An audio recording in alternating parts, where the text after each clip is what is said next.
Welcome to Thrive Today podcast. I'm Natalie Born, the media host for Thrive Today and the founder of Innovation Meets Leadership. We are a platform for women who lead and believe. And I'm so excited because we have Simi John back with us. She's the author of I Am Not, pastor's wife, and she was born in India, raised in Texas. And I'm so excited because she is back with us today. She speaks on identity, leadership, and scripture. And I am so excited for today's topic. Welcome back, Simi. Thank you for having me. I'm excited to be back.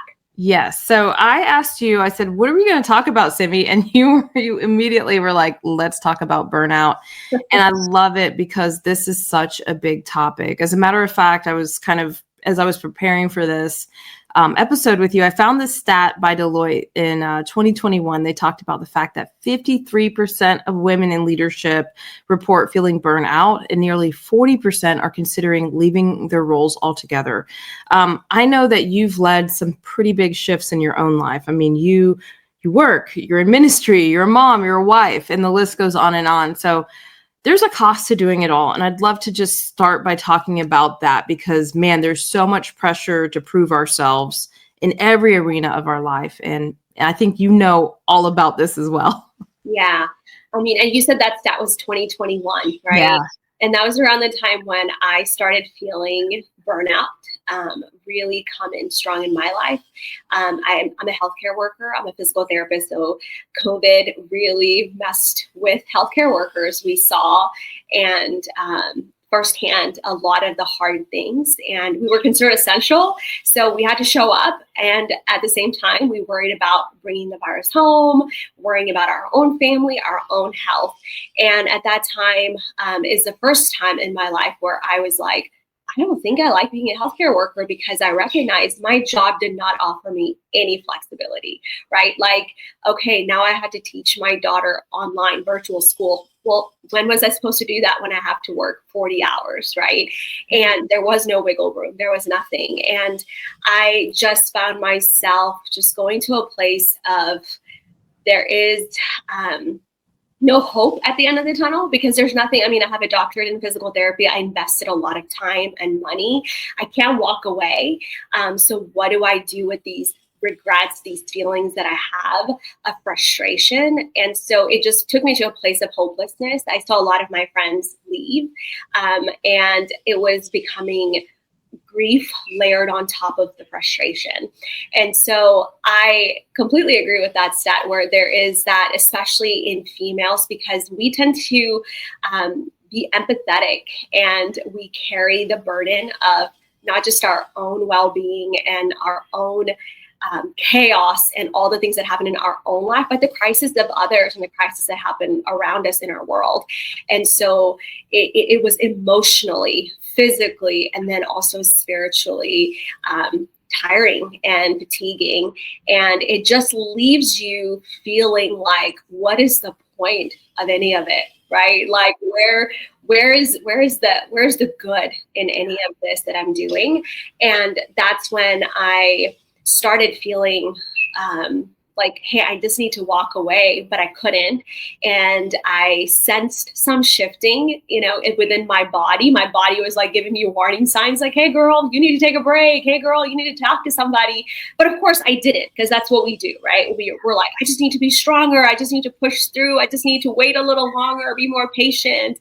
And I waited and waited, and then it just got worse and worse.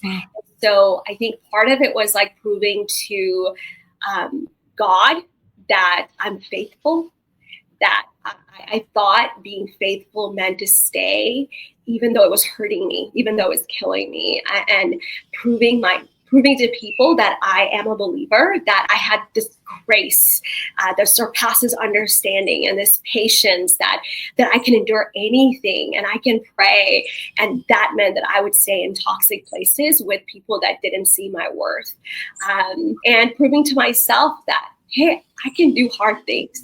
And all of that was very selfish and was rooted in self. And there was one day when the Holy Spirit spoke to my heart, was like, would you want your daughter to be here? Live this way? And I was like, no, I would tell her to leave. Yeah. he said, then why would you think I want my daughter, you, to stay in a place like that? And that was the first moment I was like, he sees me. He is not this is not faithfulness. This is not grace. This is not patience. This is me living in rebellion, saying, I can do this, right? I'm independent. I'm self-sufficient. And that's not godly. That's not what Jesus followers should do. And that gave me freedom to leave. And obviously I have a supportive husband who saw my mental health decline and was like, if it's killing you this much, like, you need to leave, you know? And I'm grateful for that. Wow. Well, as I hear this story, I mean, I feel like it's so true that religion, and I mean religion, not a relationship with Jesus, religion often encourages us to just serve, right? Mm-hmm. It's almost like that whip on the back, like just keep pushing. And, you know, when we look at Jesus, that's not how he lived. And so if Jesus didn't live that way, I don't know why we think we can, but we take it all on. We just punish ourselves physically, mentally, emotionally, spiritually.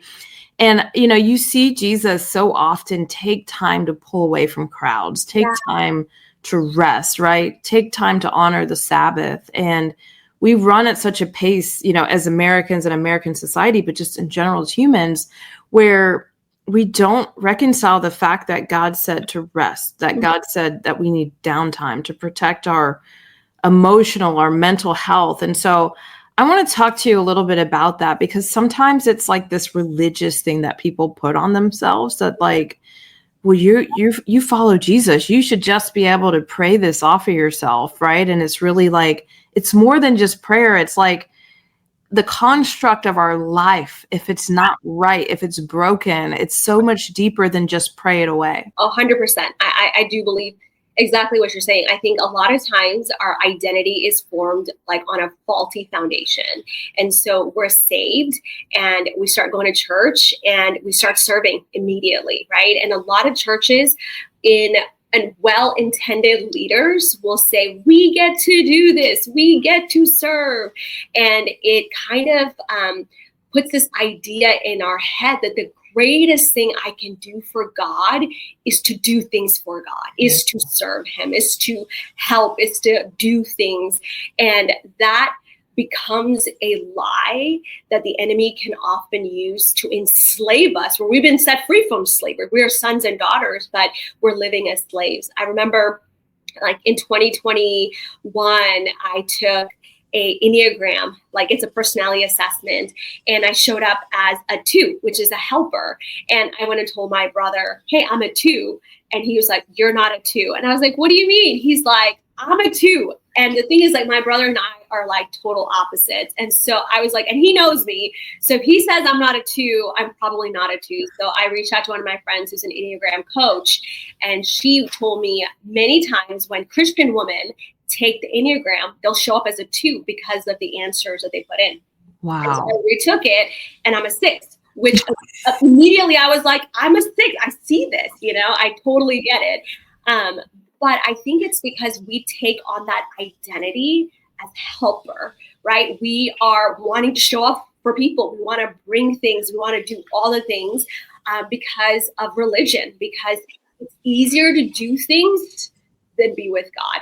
It's easier to cover up our sin, our shame, and all of those things by doing more for God, by proving ourselves worthy, like earning his love, rather than coming to him as all of us and saying, God, I messed up. I need you. I cannot do this. And we miss out on the saving power of Christ when we show up that way, right? And so I think a lot of times we become helpers more than we become daughters in Christ when we become saved. We become more helpers than disciples as we follow Jesus. And I love the story of Mary and Martha because I think it's literally in there for all the women. Like Jesus is like, make sure that's included in scripture because my girls need to read this. Because I think so many of us resonate with Martha. We're like doing. And Jesus gently just says, Martha, Martha, you know, come. And she's like, Jesus, don't you care? Tell Mary to come and help me. Yep. No, I'm not going to take it away from her. She chose the better portion. So I love that he says it's the better portion. He says, what you're doing is good. It's not bad. I want you to do this. It's needed work, but this is more important. This is better. And so he invites us to sit. And who does that? A good father does that. He says, hey, come watch the show with me, right? That's what my dad would do. He's like, hey, put the dishes down. You can do that later. Come sit with me. Let's watch this. Let's hang out. That's the love of a father who calls his daughters to say, hey, stop doing all of that stuff. Stop trying to help and earn. You belong here. This is your house. Come sit with me. It's the call to discipleship where in that time, women couldn't be disciples. Women couldn't learn from a rabbi. Jesus is giving her a place of honor, saying, I don't want you to just be in the background serving and doing. I want you to come and take on this role as a disciple. And what a great call. And often we miss out on being a daughter and a disciple because we'd rather be a helper. Wow. That's so good. And I feel like this is such an important conversation around how we're wired and where we actually got our identity from. And if we see our identity through the lens of, well, I'm a this, right? Insert whatever the this is. I'm a pastor's wife. I'm a physical therapist. I'm a consultant. I'm a whatever, right? Whatever you see yourself through the lens of, then there's all this maybe sometimes unnecessary things that we pick up with that and carry that would never what God called us to. Because what happens when you can't do the thing that you identify yourself through anymore? Then who are you? Mm-hmm. Then what do you have? Yeah. And so, love you to talk about that a little bit. Yes, I think that's exactly what it is. I think a lot of times we do things because in the back of our head, we think, well, if I don't. So I think sometimes we rationalize it away. We think, well, if I don't, who's going to do it? Well, somebody else will. Yeah. It'll be done, right? If I don't show up to work, somebody else will see my patience. Yep. You know, if I don't do the dishes, somebody will do the dishes. So it's not necessarily, if I don't do it, nobody else will. The real thing that I think we struggle with is if I don't, then I won't feel enough, feel needed, valued, loved. And that's the motivation behind a lot of the things that we do. And we forget that God actually sees and cares more about the motivations and the intentions behind our actions than the actions themselves, right? He is looking at our heart. And so is that pure? Why am I serving so much? Why am I doing all these things? And it only comes to the surface when we actually rest from work. Right? When we're able to take a break and walk away and say, oh my gosh, I need to reflect. I need to become self-aware a little bit more. Wow. You know, one of the interesting stats that I saw was that Harvard Business Review talked about the fact that chronic burnout. So let's not think about just burnout like I need a vacation, but like truly chronic burnout results in a drop in, they said 20% productivity. I feel like it's way more. And then they also talked about this steep decline in decision-making capacity among leaders, you know, so it's not just about exhaustion, right? Like burnout's not just exhaustion. It's this sign, right? It's your body screaming that like something is misaligned, something is out of whack. And, you know, I always ask people this question. I'm like, could you run at this pace for another year? Mm-hmm. And sometimes the look on their face is just like, I don't know if I can run at this pace for another month. And so, you know, you see these signs, and I'd love to know, like, what are some of the signs that you either saw personally in yourself or that you see in others? Like when you know, hey, your soul is running on empty and like, you don't know it, but you're almost out of gas. Yeah. I think there were a lot of signs. I think our physiology is often ignored. Like we have to listen to our body. And as a physical therapist, I tell my patients all the time, because they're always like, how much should I do? Like, when do I know I shouldn't do that? I'm like, your body will tell you, like, right? Pain is like a signal that your body's saying, slow down. And just in the same way with burnout, all of those things, like our body, our physiology will tell us, hey, something is wrong.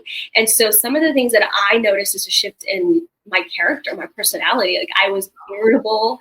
I would come home so tired, like immediately eat, shower, get in bed. I didn't want to do anything. I didn't want to hang out with my kids. I was irritable if they wanted to talk to me. I didn't have anything left to give them because I was so depleted. And then it's like this resentment because I have to go and do this work that is making me more miserable. And I hate being there the whole time, but I have to do it because I have to carry insurance for my family. I have to provide. I have all of these things, which in turn makes me show up as a bad, frustrated, impatient mom. And same with my husband. You know, I'm the same way. And we take it out on the people we love the most. I can show up to work, be miserable with a smile on my face, and no one would know. But at home, where I am really me, I was showing as the worst possible version of me. And those are the things that I noticed. At work, I became, and I'll tell you, like, so when I put in my 2 weeks, one of my leaders called me in, and she had tears in her eyes, and she was just like, because I've been there for 6.5 years, everybody liked me. I'm a great therapist. My patients love me. And she was like, hey, we don't want to lose you. Like, what can we do to make sure, like, you need a break, we'll provide it. And I'm so grateful for God providing me that voice, because I needed to hear that. I needed to hear that I was appreciated, that I'm valued from a leader. But I told her, I'm a Christian. I believe the Bible says that a tree is known by its fruit. And the fruit that I have been producing recently is bitterness, anger, grief, resentment, envy, gossip. All of those things are not what I want to be known as. And I know that I need to be planted in a different soil in this season. And so those are the things that I saw in myself, where I was always like the person that was full of joy at work. I was the person that was telling our techs who were, wanting to be PTs not to go into the field. I was like, this is the worst. Don't do it. I mean, just the negativity was bleeding through me, that there was no hiding it, And so there's also this pressure that I had because I was the joyful one. I would walk into the room and I would make everybody smile and I would be happy all the time. So it was uncomfortable for people when I wasn't the happy one, right? They wanted and almost demanded and expected me to be joyful. So there was the added pressure of like, oh man, I have to be that way. And then it becomes like, man, I have to pretend all the time. Mm-hmm. And so I think those are the things that I noticed.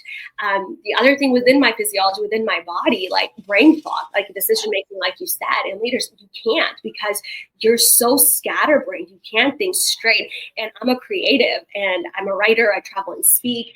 And what I noticed is that I could not create because there is this block when I'm overwhelmed emotionally that I can't produce anymore, right? It was just like there's something in the hose that's preventing the water from coming out. There's water in there, but nothing's coming out. I want to do stuff, but I can't. I just hit that place where I was like, nothing is happening. I think those are the shifts I noticed. And I think my biggest regret is that I stayed too long, that I didn't leave sooner, that my body was screaming, my mind, my spirit was screaming at me to leave, but I held on because it was comfortable. It was an 8-minute commute. My immediate people that I worked with were great. I knew exactly what to do every day. Everything about it was comfortable. And so I felt like I just need to just bear it. Mm-hmm. Breaking. Yeah. Wow. Well, I also think about the fact that we have created this culture of hustle, which is so terrible. And several years ago, a book came out that was really good called To Hell with the Hustle. I ended up reading that. Probably need to go back and reread it. But I would love to know, like, what's the difference that you feel between being faithful and frantic? Because I feel like sometimes that can be a very fine line, and especially as women, like we have to be able to build in sustainable paces without the guilt. And I think that is such an important part of something that we have to learn, is how to be sustainable without being guilty for taking the time to slow down or to rest or to do what we need to do in order to get back in the fight. Yeah. I think I was reading John chapter 6 the other night, and it just really spoke to me because, like, I don't think we understand what working for God is. And I think that's why we hustle. Because in John chapter 6, verse 28 and 29, the disciples asked Jesus, what must we do to do the works God requires? And Jesus answered, this is Jesus, says, the work of God is this, to believe in the one who he has sent. Mm. That's it. That's it. This is the work. Believe in me. That's it. And I think we have made it complicated. We have made it more of like hustle and earn and like be there, speak, write books, do all of those things. Is that good work? Yeah. What's better and what's essential is believing. And I was a person where I would always pray. Ever since I became a Christian, God used me. God used me. And that sounded like such a holy and faithful prayer. But what I realized throughout my life is that I was using God instead of being used by God, because I wanted the platforms. And just like in our world, we want more, right? Like in our church, it's like, hey, we're going to have our Easter, this year's going to be better than last year's Easter service, right? And we need more followers in order to get that book deal. And we need to write another book in order to gain more. And I think there's always this idea that more is better. And so we force ourselves to hustle. But Jesus just says, hey, the work of God has never changed. Yeah. Just to believe. And even when Jesus calls the disciples, it talks about how he just calls them to him first, right? And he walks with them. He allows them to learn. And then at the end, he says, now go. Yeah. Right? First it's a come and then it's a go. And I think often we want to come and then go is the rest of our lives. Yeah. I think we have to recognize that we have to sit with Jesus in order for us to do much for him. And that becomes an overflow from believing in him. Because I think when we don't rest, it is a life living in rebellion, because we are saying, I am sufficient, I am independent, that I am God, that I can do this. And that's why it brings death and destruction, whether it's to our body, our mind, our marriages, our ministries. If you don't rest, you are living in rebellion against God, because God commanded it. He modeled it. Jesus lived it out. And yet we think we are better, that we don't need this. We don't need to rest, that we are so beyond that. And I think if we don't align with the things of God, then we are living in sin. We are missing the mark. And sometimes it's an intentional thing. Like we know, like I knew that I needed to rest. I knew that my body, my spirit was calling me to a place of rest, but I was like, no, I'm going to fight through. And that was me living in willful rebellion against God, where God was just like pursuing me and calling me in grace to make me whole. And I was like, not now, God. I have stuff to do. I have goals and I have places to be. And often, especially as women, I think we have, in minorities, we have this scarcity mentality. Like, well, I don't know if this opportunity will come again, so I have to keep saying yes. If I say no now, what if I'm not invited then, right? And so there is this scarcity mentality that we live with that is not from God, because God is a God of abundance. And I think when I look at Psalm 23, which is my favorite psalm, it says, he prepares a table before me in the presence of my enemies. And often I think I want to prepare the table like before my enemies. And God is like, no, I've done the work. I'm preparing it before the enemy of your soul, of insecurity, of comparison, of all of those things that are fighting for your attention. I am preparing a table for you. And I just want you to enjoy and be refreshed in my presence and see and delight in me. And so often we say, no, God, I want to go to the kitchen. I want to do it my way. Let me prepare. Let me be part of this. And he's saying, no, in his love, come sit. I've already done the work. That's why the last words Jesus speaks is, it is finished. There's nothing to prove. There's nothing for us to strive for. It is finished. All we have to do now to do the work that God requires is to believe. Because the reason I overfunction, I overproduce, I hustle, and I overthink is because I don't believe. Yeah. I don't believe that he is enough. I don't believe that he is going to give me everything that I think is good in my life. Wow. So I have to do it myself. So if I can go back to the original idea that my work that I do for God is to simply believe in God, then I can be whole and I can be fulfilled and I can experience abundant life. Wow. That's so good. There's so many things you said there that had me thinking in a number of different directions. But, I once heard somebody say, and I'm going to butcher the quote, but I'll say it in my own way. Like, basically, eventually, unaccumulated Sabbaths pay out. Like, you have to pay them, right? Like, either you pay them with your poor health, or you pay them by actually taking them and resting. But either way, you'll pay it, right? And so I love what you're saying here about what we need to be thinking about as believers of like, where is our source and identity coming from? Because if we don't trust God, I like how you said that, we'll hustle. We will, if it's got to be, it's up to me. Figure this out. I'm going to get it done. And I think that especially as Americans, and we talk about the American dream, there's in that American dream is a nightmare. And it is the hustle. It's the lack of rest, the lack of sleep, the never feeling like it's enough, the always feeling like you have to be up in the right with everything, with your follower count, with the number of books you sold this time versus the one you sold last time, with the number of people at your events. This up and to the right behavior does not create rest for your soul. And I find Jesus walking in and thinning out crowds. I don't find him amassing crowds unto himself. As a matter of fact, when he did, he would say something so off the wall that he'd offend a third of the people and they'd walk away, right? And so what is it that we're doing where we think that we can kind of go against the grain and still be successful in life? I love this conversation because I feel it's so important for so many of us who are living completely opposite of the way that God has called us to live, and then are really surprised when we're sick, when we are struggling, when we are not making ends meet like we expected. And a lot of what we need to do is actually do less, not more. We need to connect into the vine and not disconnect and think that we've got this. And so, this is so profound because so many people struggle with this. This is not, this will hit 5 people. No, this hits like 95% of people who struggle with this issue. I would love for you to talk about some of the healthy rhythms you implemented. You talked about that day that you had to give notice and you had to let them know, hey, I'm not living out the way that I want to be. Mm-hmm. So what are some of the rhythms and practices and things like that you've put into your life?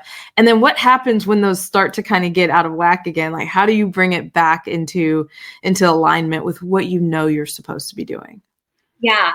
So the interesting part was like when I was in that phase of burnout where I was struggling every day, crying and being miserable at work, I honestly, my emotions were so overwhelmed that I did not see the signs, or my body did not give me the signs, which I later understood when I went to see a doctor, because all my symptoms came when I was actually in a healthy place. Yeah. When I was actually thriving. And so it didn't make sense to me. I was like, what is happening to my body?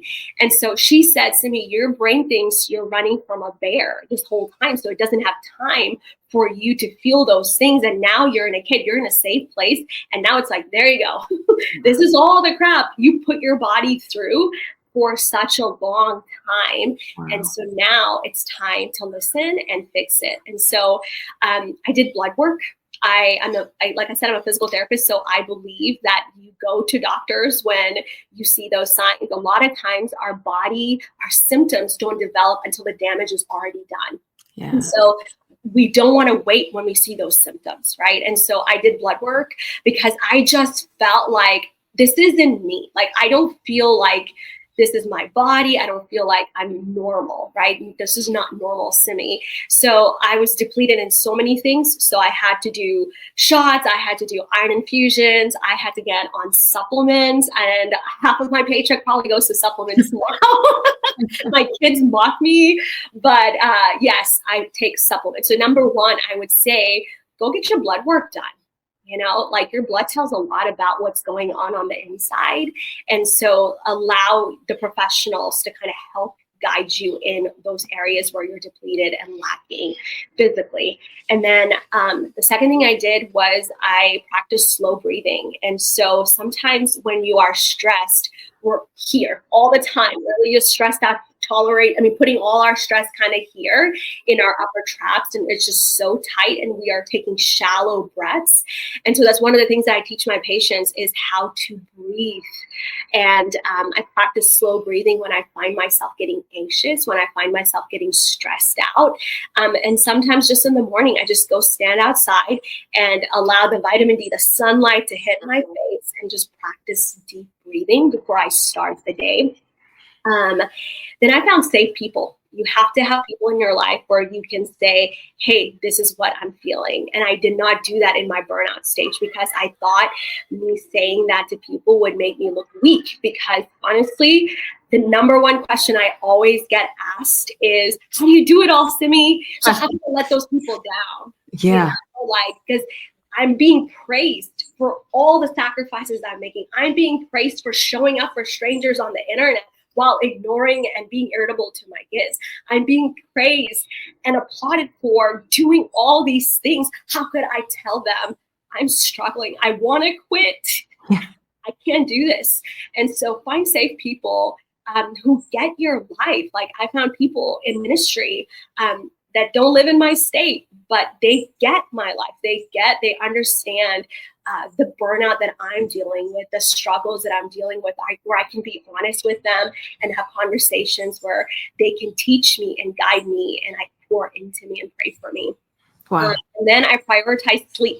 So sleep is so important. And I took magnesium, and it made a world of difference because I was waking up at 2 a.m. So my body was not getting enough sleep. And sleep is when your body heals. Everything internally is healing at that time. Your hormones are working and like being produced and healing, all that stuff between like 10 p.m. to 2 a.m.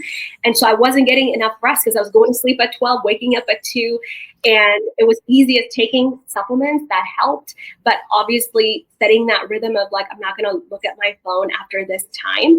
And I'm just going to read my Bible. And then I'm going to try to get to bed at 10. I may not fall asleep till 11, but I'm in bed and I'm not going to be staring at screens. And I'm just going to unwind and focus on slow breathing at that time. And then practicing, like you said, Sabbath. And that is just intentional times of rest. It's not vacation. It's not like, oh, okay, we're going to go to Disney World. We're going to go to Cabo. It's a weekly thing that you have to set up. And for me, I'm off on Thursdays and Fridays. And so Fridays are my time. So summer has thrown it off because my kids are here. So no Sabbath.